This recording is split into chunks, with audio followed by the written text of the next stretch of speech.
যারা না পাক, খবিস খবিস একগুলি জিন শয়তান খবিস আছে, ওরা বাথরুমে থাকে। কোথায় থাকে? বাথরুম ওদের জন্য 5 স্টার হোটেল। ওদের 5 স্টার 7 স্টার হোটেল হলো কি, যে বাথরুম যত বড় তার স্টার তত বড়।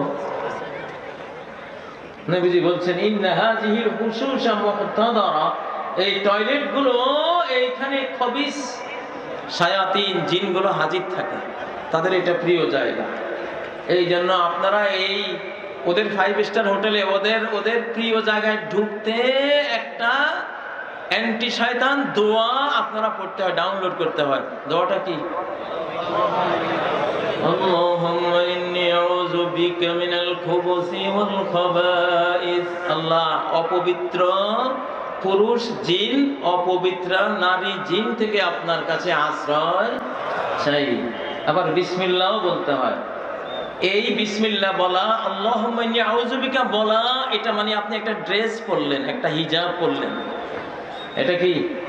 একটা হিজাব, একটা ড্রেস। এই ড্রেসটা নিলে এই অ্যান্টি শয়তান বাণীটা উচ্চারণ করলে জিন শয়তান আর আপনাকে দেখে না। নবীজি বলছেন সাতরুমা বাইনাকুম ওয়া বাইনা আয়ুনিল জিন্নি আন ইয়াকুল বিসমিল্লাহ। তোমাদের আর জিনদের মধ্যে পার্থক্য হলো, সাতর হলো, পর্দা হলো বিসমিল্লাহ। বিসমিল্লাহ বললে আর ওরা তোমাকে দেখে না, তুমিও দেখো না, ওরাও আর দেখে না। আর না হলে সব দেখে। তুমি উলঙ্গ হয়েছে, সব সে দেখে। তোমার স্ত্রী উলঙ্গ হয়েছে, সব সে দেখে। ও ভাইরা, তো ওরা খুবুস খাবাইস। আমরা এই অপবিত্রা থেকে আল্লাহর কি চাইলাম? পানা চাইলাম। কি চাইলাম? পানা চাইলাম।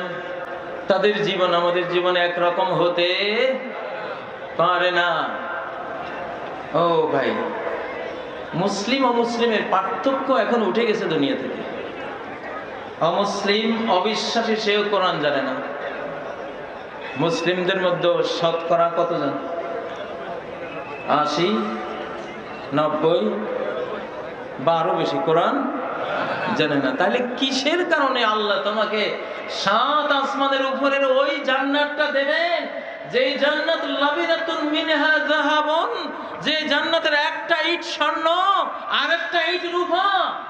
একটা ইট স্বর্ণ বা একটা রূপার ইট সারা বিশ্ব বিক্রি করলে ওর মূল্য শোধ হবে না। কিসের কারণে আল্লাহ তোমাকে এত বড় জান্নাত দেবেন? যদি তোমার জীবন আর তাদের জীবনে কোনো পার্থক্য না থাকে। হ্যাঁ, আজান হলে ওরা কেউ মসজিদে আসে? আল্লাহর আহ্বানকে তারা কেউ মূল্যায়ন করে? আল্লাহুম্মা রাব্বা হাযিহিদ দাওয়াতিত তাম্মা কেউ বলে? কেউ ওযু করতে যায়? যায় না। তারা যায় না, তারা আল্লাহর বিপরীতে চলে গেছে, আল্লাহর শত্রু ইবলিসের পাল্লায় পড়ে গেছে। তারা ওইটা। তুমি তো আল্লাহর বন্ধু, তুমি তো আল্লাহর বন্ধু, তুমি তো দাবি করছো আমি মুসলিম, আমি মুমিন। তোমার মধ্যে আর তাদের মধ্যে পার্থক্য থাকতে হবে কি হবে না? তুমি ওযুতে যাবা, সুন্দর করে পবিত্র হবা, তোমার দেহটাও ভাইরাস মুক্ত, নাপাক মুক্ত হলো, মনটাও তোমার শান্ত হলো, হৃদয়ে তোমার তোমার দেহ জুড়ে, অন্তর জুড়ে যত পাপ আছে একটা একটা করে ঝরে ঝরে সব পানির সাথে পানির সাথে বা পানির শেষ বিন্দুর সাথে দেহের পাপগুলো ঝরে পড়ে গেল। মহানবীজি দেখেছে।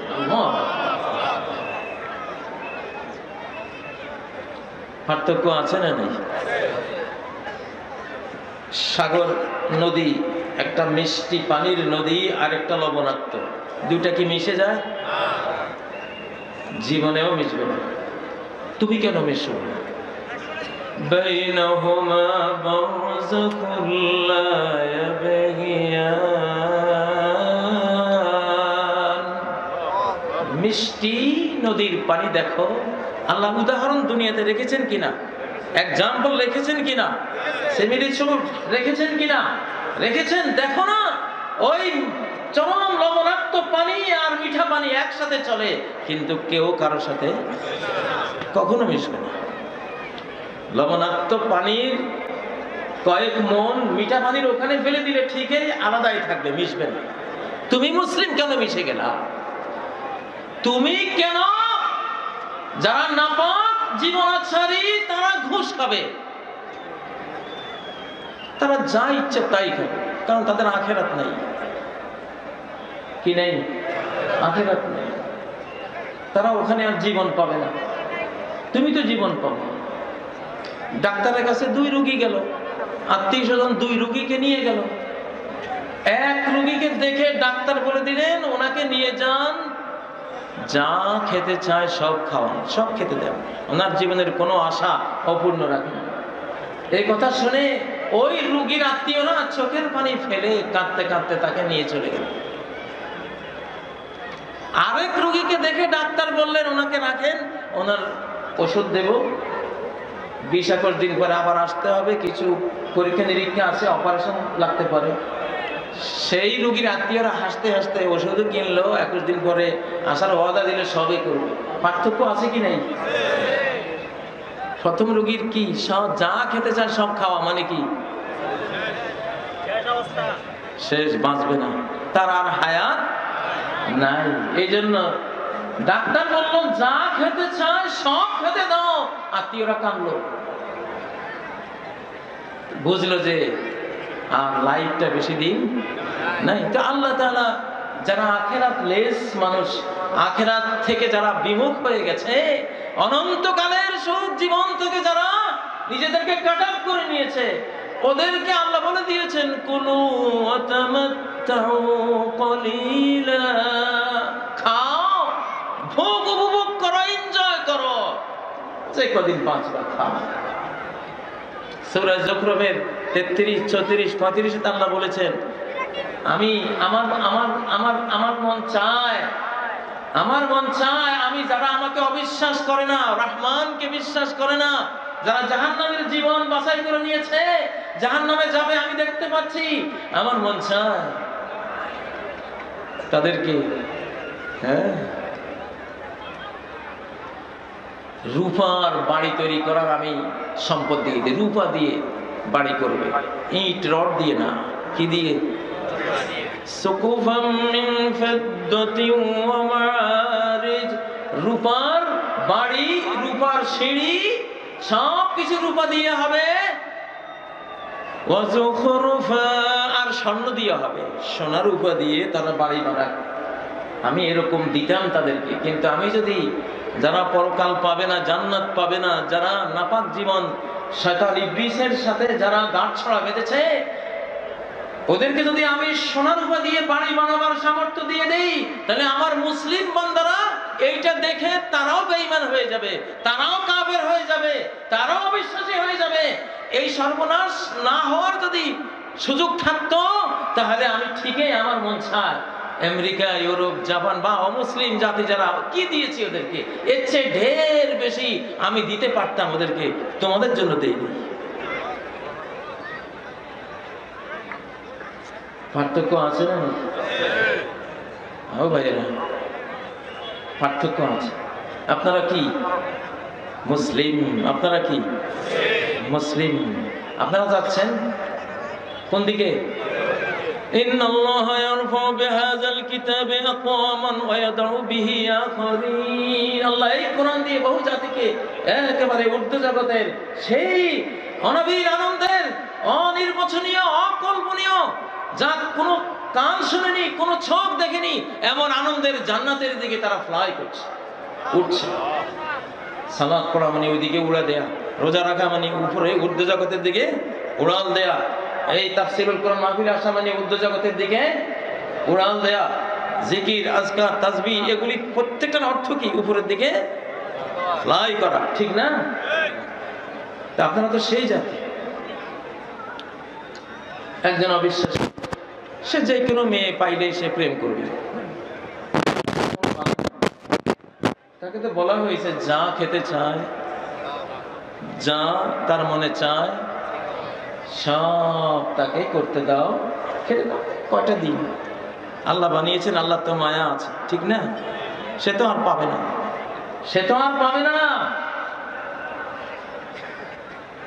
বিশাল প্যান্ডেল হয়েছে, মেয়ের বাবা 1000 কোটি টাকার মালিক, বিবাহের জন্য সামিয়ানা প্যান্ডেল হয়েছে, তার একমাত্র কন্যার বিয়ে হবে, লক্ষ লক্ষ মানুষকে দাওয়াত দিয়েছে। আজকে গ্রামবাসী সবার 16 আনা দাওয়াত, সেই রান্না বান্না হচ্ছে, রান্না বান্না খাদ্যের সুবাস চতুর্দিকে ছড়িয়েছে, শত শত কুকুর বিড়াল সেই খাদ্যের গ্রানে আশপাশে জড়ো হয়েছে কিনা? বিনা দাওয়াতের মেহমান আসছে কিনা? ওরা এসে গেও গেও কেউ বিভিন্ন আওয়াজ করতেছে, মানে কি ওরা আগে চাইতেছে। মেয়ের বাবা তার কর্মচারীদেরকে বলল, কয়েক ডেক খাবার এদিকে নিয়ে ঢেলে দাও, কুকুর বিড়াল যারা আছে ওরা খেয়ে নি। ঢেলে দেওয়া হলো, তারা খাচ্ছে, খুব চরম পরম তৃপ্তি সহকারে ওরা খাচ্ছে সেই খাবার। এখন বর যাত্রী বা বর যদি মনে করে, কেমন মেয়ের বাবা, আমি ক্ষুধায় মরতেছি, আমার কি ক্ষুধা নাই, কেবল কুকুরের ক্ষুধা আছে? হ্যাঁ, আমার কি পিপাসা নাই? এই কথা মনে করে যদি এক পাশে কুকুরে ওই পাশে খায়, সে যদি কি বলেন? মেয়ের বাবা বলবে, আমার কয়েক কোটি টাকা গেছে যাক, এই অপদার্থের কাছে আমার কন্যা আমি দেব না। কুত্তের সাথে খাইতে গেলি কে তুই? তোর কাছে মেয়ে দেবো আমি? কি বলেন? ও ভাইয়েরা, আপনি যদি এখানে কাউকে আমি হিট করছি না, কাউকে সমালোচনা করছি না, আমি যদি আল্লাহকে অমান্য করি তাহলে আমি মানুষ না কুত্তা? আজকে কাজী ইব্রাহিম আল্লাহকে অমান্য করলে সাথে সাথে কি কুকুরের চেয়ে অদম কিনা? আজাজিল ইবলিস একটু আগেও সে মুআল্লিমুল মালায়েকা, ফেরেশতার উস্তাদ, একটু আগেও আদমকে সিজদা করতে হবে নির্দেশ হলো, অমান্য করে দিল, কি হয়ে গেল? কুকুরের চেয়ে অধম, ঠিক নয় কি? যারা জান্নাতবাসী নয়, যারা জাহান্নামবাসী, জাহান্নামের পথযাত্রী, আগুনকে ঠিকানা বানিয়েছে, সে সুদ খাবে, সে ঘুষ খাবে, কত কিছুই তো খাবে। তুমি কেন খেতে যাও? তুমি কেন ওখানে মুখ পাতলা? আর রাশি ওয়াল মুরতাসি কিলাহুমা ফিন্নার। ঘুষ খায়, ঘুষ দেয়, দুইজন কি জাহান্নামে। সুদ, সুদ যারা জাহান্নামবাসী তারা সুদ খাবে, সুদের ব্যাংক হবে, সুদের অর্থনীতি হবে। এক সুদের মধ্যে 73 মহাপাপ, 73 মহাপাপের মধ্যে সর্বনিম্নটা হলো আপন জননী মাকে বিয়ে করা, আপন জননী মায়ের সাথে ব্যভিচার করা, দর্শন করার সমান সবচেয়ে ছোট পাপটা। সেই সুদ কি? তুমি মুসলিম, তুমি জান্নাতের আশা করো, মুহাম্মদ সাল্লাল্লাহু আলাইহি ওয়াসাল্লামের উম্মত হওয়ার আশা করো, তোমার জন্য খাওয়া এটা কি সম্ভব? আসতে বললেন কেন?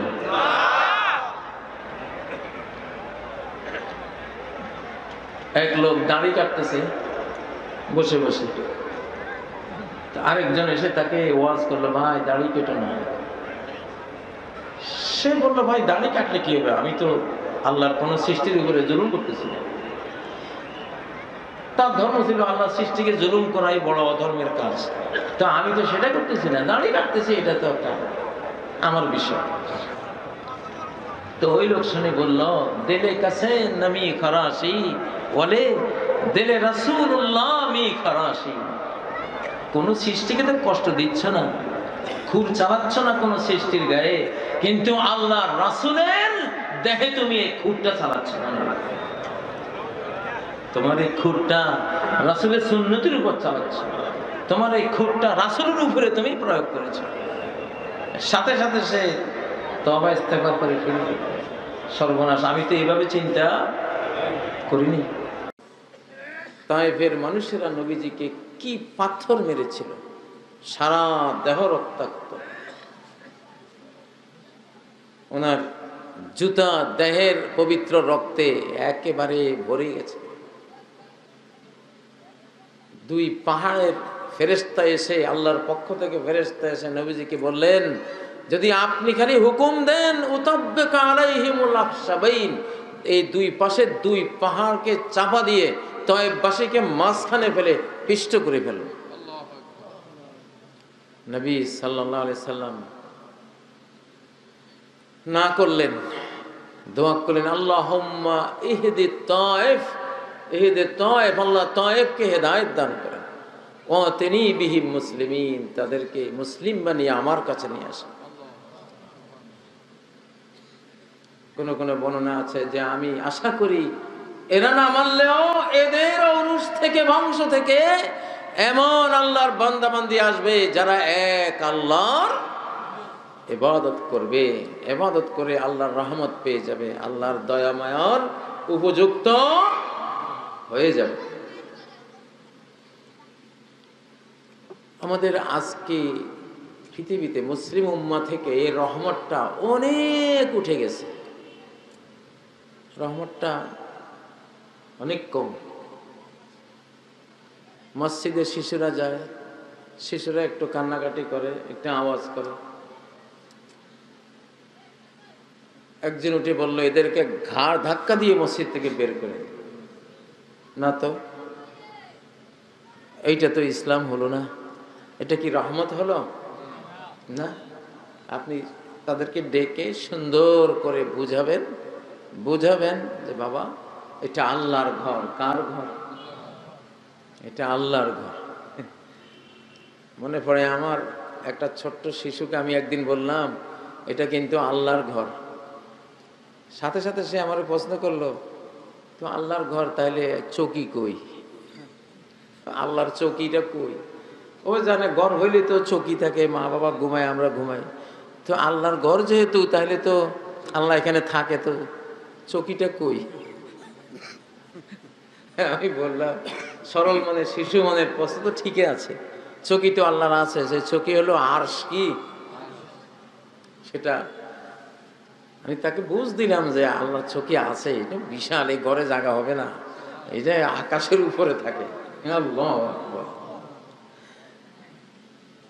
সুন্দর করে শিশুদেরকে বুঝাতে হবে যে বাবারা এখানে জোরে আওয়াজ দিলে এটা গুনাহ হয়, বা এটা মসজিদের আদব রক্ষা হয় না, বা আল্লাহ কষ্ট পান। একটা সুন্দর সুন্দর ভাষায় তাদেরকে স্নেহ মায়া দিয়ে বুঝিয়ে দিতে হবে, ঠিক না?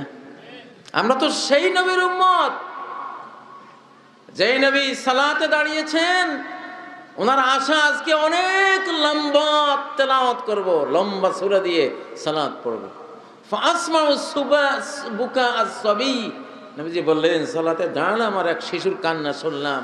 ফাআতাজাওয়াজ মাখাফাতা ওয়াজদি উম্মিহা আলাইহি, আও কামা ক্বাল, যে তার মা ছটফট শুরু করে দেবে শিশুর কান্নার কারণে। আমি লম্বা তেলাওয়াত করলে মা ততক্ষণ ছটফট করবে, তার মাতৃ স্নেহ তাকে শান্তিতে সালাত পড়তে দেবে না। আমি তাড়াতাড়ি সালাতটা শেষ করে সালাম ফিরে দিলাম।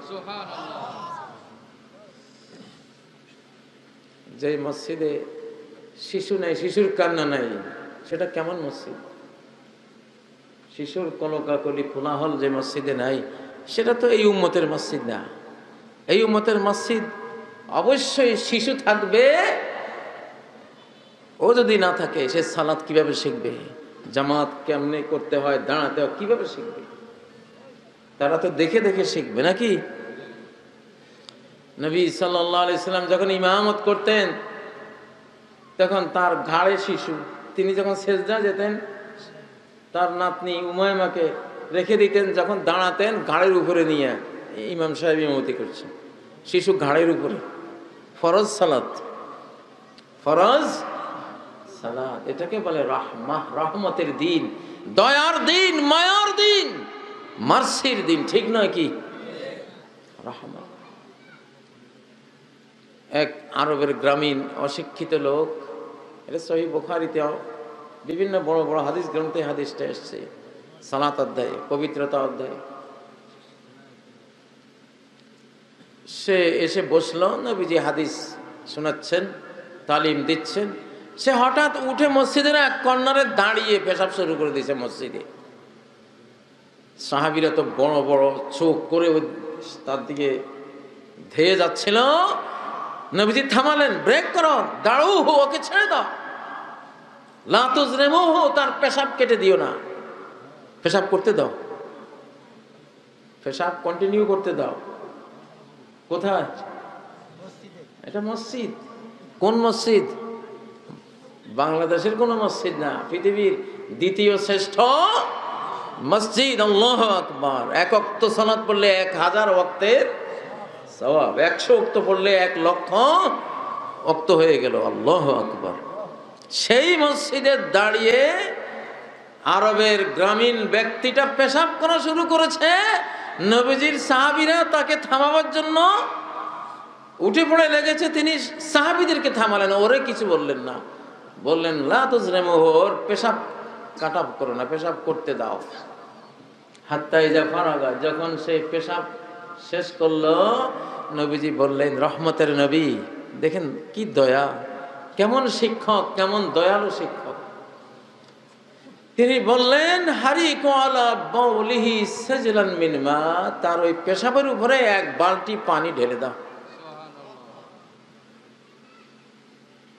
এখন এই বেদুইন, আরবের বেদুইন, বেদুইন মানে যারা গ্রামে বাস করে, মরুতে বাস করে, মরুবাসী, এদের বাড়িঘর দুয়ারে এর কাঁধে থাকে, তাঁবু টানিয়ে থাকে, যেখানে যায় তাঁবু টানিয়ে বাস, এখানে 5 মাস 6 মাস এখানে থাকে।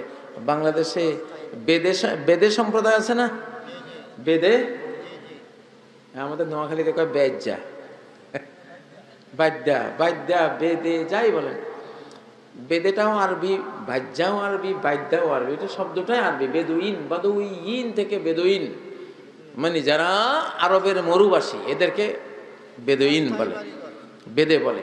এরা শহরে থাকে না, এরা মরুভূমিতে থাকে, তাঁবু সাথে করে চলে, যেখানে পছন্দ হয় তাঁবু টানিয়ে, এটাই ওদের ঘর বাড়ি। আল্লাহু আকবার। এটা ভূমিকম্প হলেও কোনো সমস্যা নেই। ভূমিকম্পে তাঁবু গায়ে পড়লে সমস্যা আছে, কিন্তু আপনারা আর আমরা যে বিল্ডিং বানাই, বিল্ডিং এর মতো দুর্বল ঘর, এটা তাঁবুর চেয়েও দুর্বল। 1 নাড়া দিলে দেখা যায় সব ইট ভাটার ইট, মাথার উপরে গায়ের উপরে পড়লো, আর নিজের ঘরে আপনি জিন্দা কবর। তো যাই হোক, এখন সেই আরবের গ্রামীণ লোকটা ঘটনা শেষে বলে, ফাওয়াল্লাহি মা দরাবানি ওয়ালা কাহারানি ওয়ালা সাব্বানি। কেমন মহান দয়ালু শিক্ষক একজন দেখলাম, আল্লাহর কসম, সে না আমাকে কোনো রুক্ষ ব্যবহার করেছে, না আমাকে প্রহার করেছে, না আমাকে কোনো গালমন্দ দিয়েছে। তার পবিত্র মসজিদে আমি এত বড় একটা নাপাক কাজ করলাম, আমাকে একটা কথা পর্যন্ত উনি বললেন না। এখন সেই আরবের লোকটা নবীজির পিছনে নামাজ পড়ে, নামাজে দাঁড়ায় দাঁড়ায় দোয়া করতেছে, আল্লাহুম্মা রহমনি ওয়া মুহাম্মাদ ওয়ালা তারহাম মানা আহাদা। আল্লাহ, আমারে আর মুহাম্মদকে শুধু দয়া করো, আর কাউকে দয়া করো না। কারণ সবাই আমারে চোখ গড়াইয়া, চোখ বড় বড় করে ধরতে চাইছে, একমাত্র মুহাম্মদ সাল্লাল্লাহু আলাইহি সাল্লাম আমাকে খুব মায়া করছে। সুবহানাল্লাহ। হ্যাঁ, শিক্ষকরা জাতে পুরুষ হলেও মনটা মায়ের মতো হয়। মনটা কি মায়ের মতো হতে হয়। এই যে দিন, এই যে দেখেন কি রহমত, সুবহানাল্লাহ। দিন ও রহমা। সাহাবীরা এক যুদ্ধে, এক গ্রামে গিয়ে যুদ্ধ করেছেন, সেখানে অনেকে নিহত হয়েছেন, বন্দী হয়েছেন, যারা দোষী তাদের বিচারে মৃত্যুদণ্ড হয়েছে।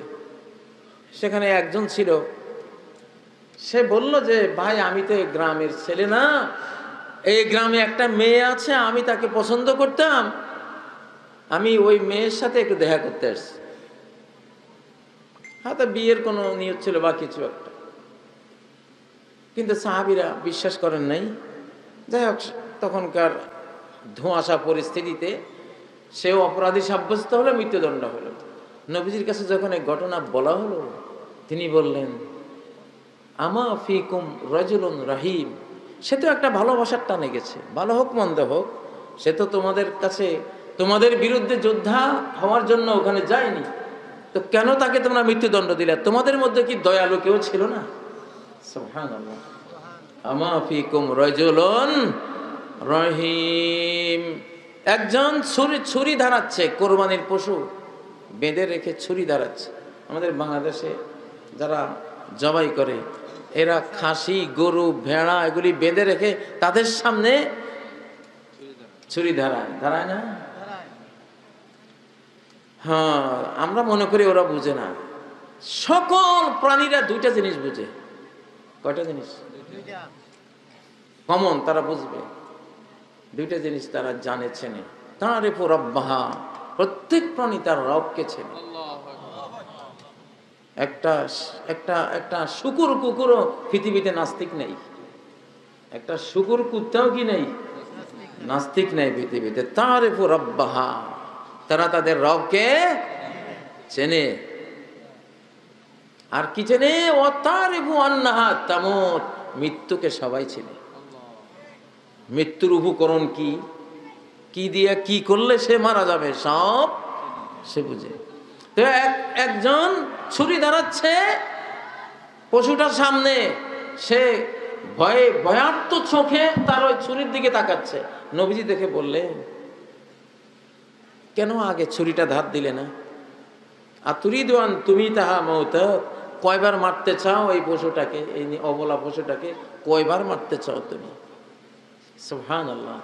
এই জন্য পশুর সামনে ছুরি দাঁড়ানো এই দয়ার ধর্মে, ইসলামের ধর্মে, এই মায়ার ধর্মে এটা একটা রুক্ষতা, নিষ্ঠুরতা হিসাবে দরবারে নবুয়ত থেকে রিজেক্ট করা হয়েছে, যে এটা অ্যাকসেপ্ট না, এটা তুমি করতে পারো না। সুবহানাল্লাহ।